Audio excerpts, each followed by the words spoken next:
अस्सलाम वालेकुम। आज मैं आप लोगों के लिए एक बहुत ही मज़ेदार सी रेसिपी लेकर आई हूँ जो कि है ड्रम स्टिक। ड्रम स्टिक बच्चों में बहुत पसंद की जाने वाली डिश है। इस रेसिपी को आप टी टाइम में भी बना सकते हैं और दावतों में भी इसे सर्व कर सकते हैं। तो आइए चलते हैं अपनी रेसिपी की तरफ। तो यहाँ पे मैंने सबसे पहले ले ली है ड्रम स्टिक्स। ड्रम स्टिक्स मैंने 5 अदद ली है। अब इसको मैं बॉईल कर लूंगी थोड़े से नमक के साथ। नमक यहाँ मैंने 1/4 टीस्पून के बराबर लिया है। अच्छे से इसे बॉईल कर लेंगे, फुल कुक कर लेना है इसे। अब यहाँ पे ये बॉईल हो चुकी है। अब इसको मैं निकाल लूंगी पानी में से। तो अगर आप चैनल पे नए हैं तो मेरे चैनल को सब्सक्राइब और मेरी वीडियो को लाइक जरूर कीजिएगा और इसे ठंडा करने के लिए रख दूंगी। जब ये बिल्कुल ठंडी हो जाएगी तो इसके ऊपर हमने मीट हटा लेना है और इसकी हड्डी को आपने फेंकना नहीं है, इसी को हमने आगे जाके इस्तेमाल करना है। अब सारी चिकन को मैं श्रेड कर लूंगी। चिकन अब श्रेड हो गया है। अब हड्डियां भी आ गई हैं। इसको हमने अभी साइड में रख देना है। अब मैं इसी चिकन में आलू ऐड करूंगी। आलू यहाँ पे मैंने 2 बड़े साइज के लिए हैं, जिसे मैंने बॉईल करके बिल्कुल बारीक मैश कर दिया है। इसको इतना मैश करना है कि इसमें जरा सी भी गुठलियां ना रहें।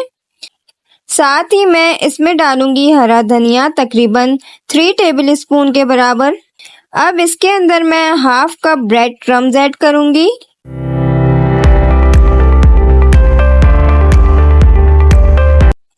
नमक जाएगा 1 टीस्पून के बराबर। चिकन पाउडर में डालूंगी इसमें 1 टीस्पून।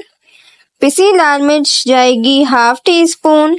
काली मिर्च पाउडर जाएगा इसमें हाफ टीस्पून। अब इन सबको अच्छे से मिक्स कर लेंगे।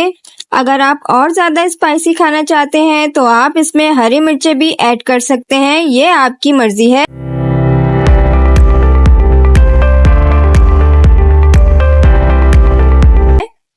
तो ये मिक्सचर रेडी हो गया है। अब हम थोड़ा सा मिक्सचर लेंगे, उसे हाथ में रखकर फ्लैट करेंगे स्मूथ करके।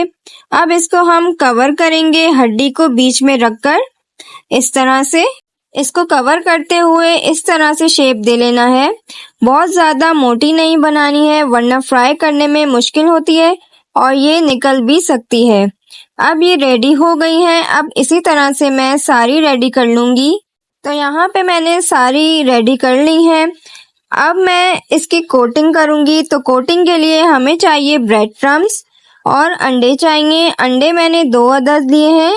अब पहले इस अंडे में कोट करना है इसे, इसके बाद ब्रेड क्रम्स में कोट करूंगी। कोटिंग करके आप फ्रीज भी कर सकते हैं इसे।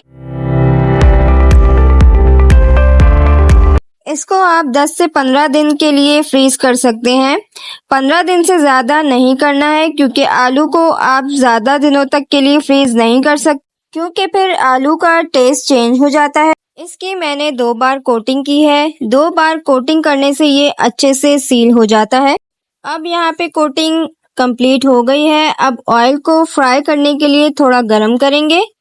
जैसे ही ये तेल गरम हो जाएगा तो इसमें ड्रम स्टिक डाल दूंगी और इसे गोल्डन ब्राउन कलर होने तक फ्राई करेंगे। ख्याल रहे कि आपने इसको डालते ही टर्न नहीं करना है।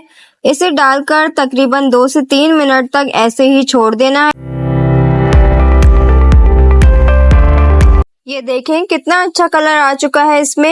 इसको फ्राई होने में ज्यादा टाइम नहीं लगता क्योंकि हमने इसमें ऊपर से कलर देना है, बाकी अंदर की चीजें पकी हुई हैं।